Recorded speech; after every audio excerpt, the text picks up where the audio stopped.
Hey guys, welcome to an episode of Paranormal Prairies. I am your host, Joël Gaudet. We're here on the old St. Louis Bridge. This is actually the community that I grew up in. And growing up here, there's so many tales of the St. Louis Phantom Light that I've witnessed myself personally, but never truly got to the bottom of this story. There's a few tales out there. One is like the train conductor was decapitated and he's searching for his head. Another one was something on the lines of like the worker that pulls the lever to change the tracks. Some tragic events happened, something happened. I don't even know.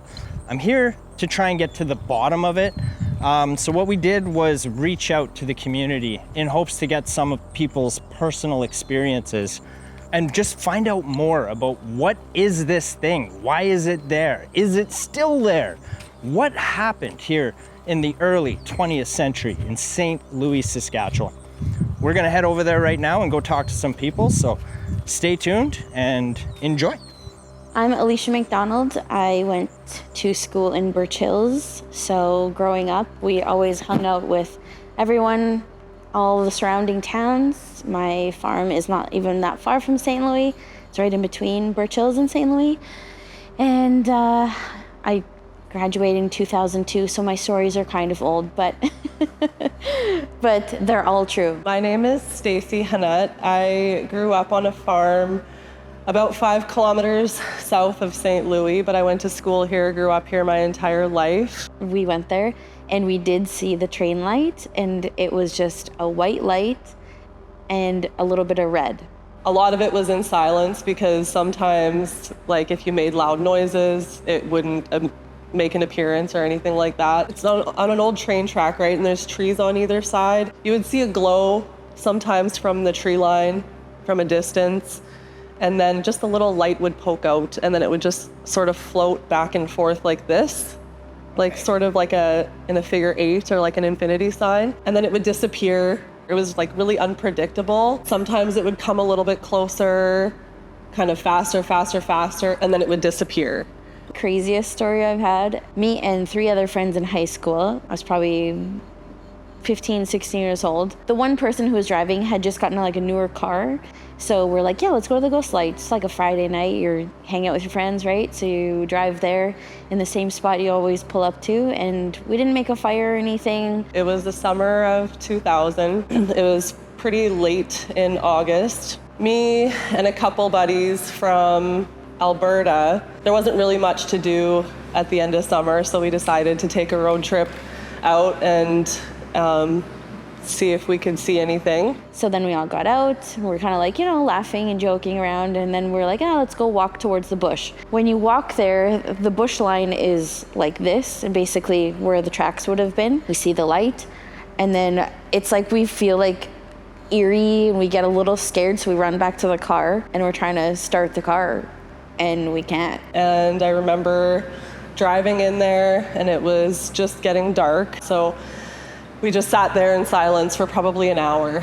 Finally, we decided enough was enough. We hadn't seen anything. It was pretty inactive. We're just gonna leave. Just as we were turning the car to drive onto the gravel road to get to the highway, something told me just to turn around one more time, just to see if maybe it was there, and it was right in the back window. And I screamed, and they screamed, and we drove off really fast. And I don't know what happened after that because we just left. I was sitting behind the driver, and I think all of us were just plain scared out of our wits, right? I mean, it's like a train is coming towards you, literally. We were kind of like, oh my God, why isn't it starting? Oh God, start. Let's get out of here. As the light is like coming towards you, it always disappears in kind of the one spot. It disappears, car starts on. I'm here at my dad's place, which is just a few miles east of where the St. Louis Light is.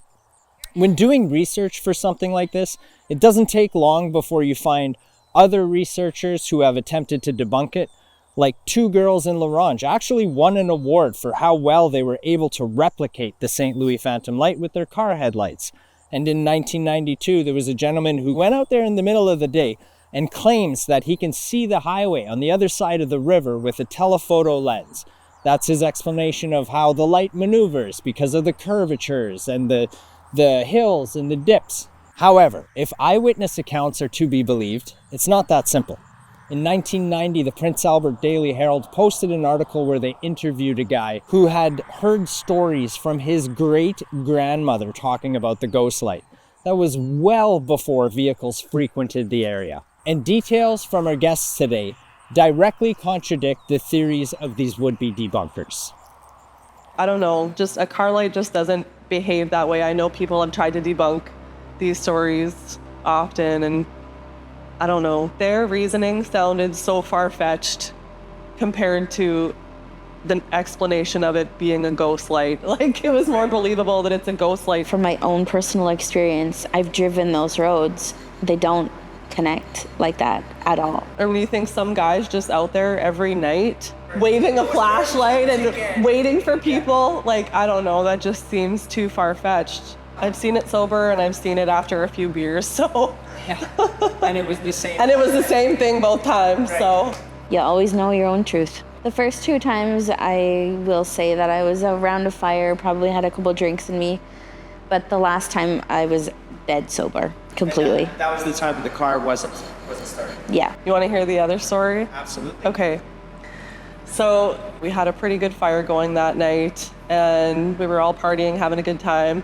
And a couple of us decided, it was me and 2 other people, we decided we're gonna walk towards it and see how close we could get to it. We walked for quite a ways, like, I don't even know, maybe half a mile, and then we got to a fence.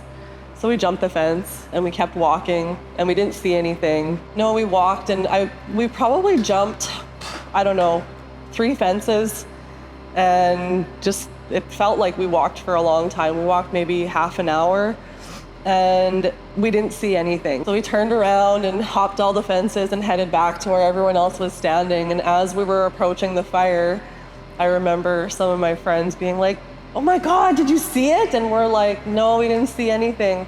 They're like, "What do you mean you didn't see it?" I'm like, "No, we didn't see anything." Like, they're like, "That whole time you didn't see anything?" I'm like, "No, we didn't see anything." They're like, "We just saw you standing in it. We could see you, like we could see the light and we could see your 3 little shadows in it."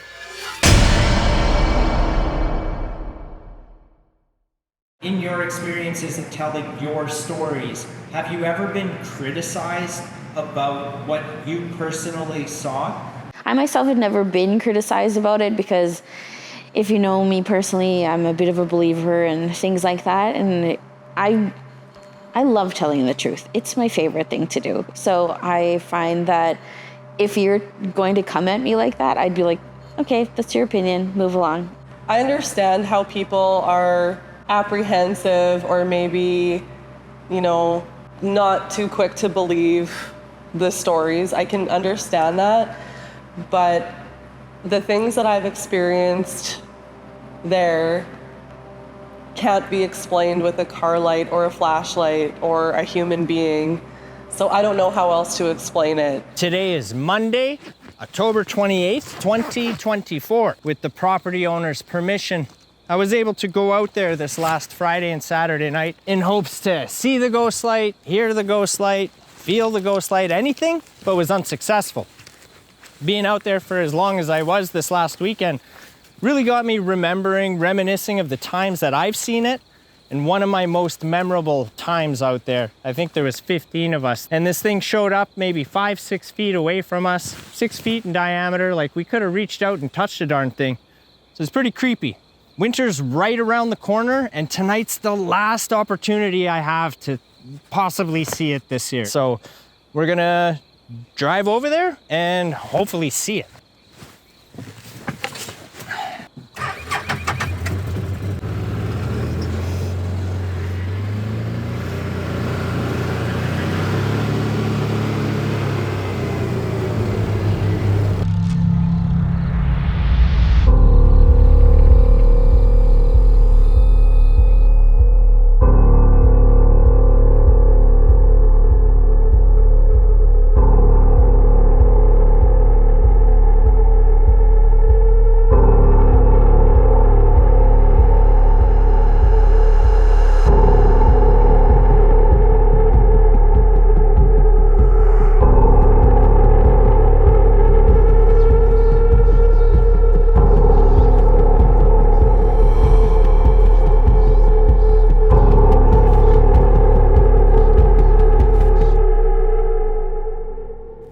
there's no animals out there. You can barely even hear birds, really. It's always just super eerily quiet, in my opinion. How many times would you say that you personally have witnessed this phenomenon?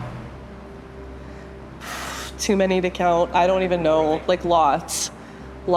Usually it'll start out kind of small and just kind of float there. Okay. And so this was an unusual behavior that I had never seen it do before. Some people have said that they've heard a train. I myself have never. There's definitely a feeling of like anticipation because like you want to see it, but at the same time, it's scary if you don't know what it is. Like it's a ghost, right? Or so they say. The light that I've seen was high enough, and I've worked in a rail yard before, so I know what a train looks like. I know where the lights are and so on and so forth. When I saw the light, it was up high, like where a main light of a train would be. The story is that a crash happened, and the light that you see is either the light from the train, or apparently there was like, not the conductor, but the guy that goes with his lantern, and like, I don't know what you call that person, but they were decapitated in the accident, and so that light that you see is him searching for his head with his lantern. The other story is that like a brakeman got hit by a train, and his wife is looking for him with her lantern. It's very unpredictable. I've seen it appear out of thin air, turn different colors. It was red, white, blue, and green. Maybe yellow, I can't quite remember. It's literally been years. Standing in it and not see a darn thing. It's fine if you don't want to believe, but I know what I've seen, and there's just no other way to explain it outside of it being a phantom light. The village of St. Louis was incorporated in the 1950s, so there's no information in regards to any tragic event that happened there. I'd like to thank the village of St. Louis for all the support and information in regards to this story. And if you have a story that you want featured on this program, go to paranormalprairies.com and fill out the form. We'd love to hear from you there. So with that, have an open mind, stay curious, and à la prochaine.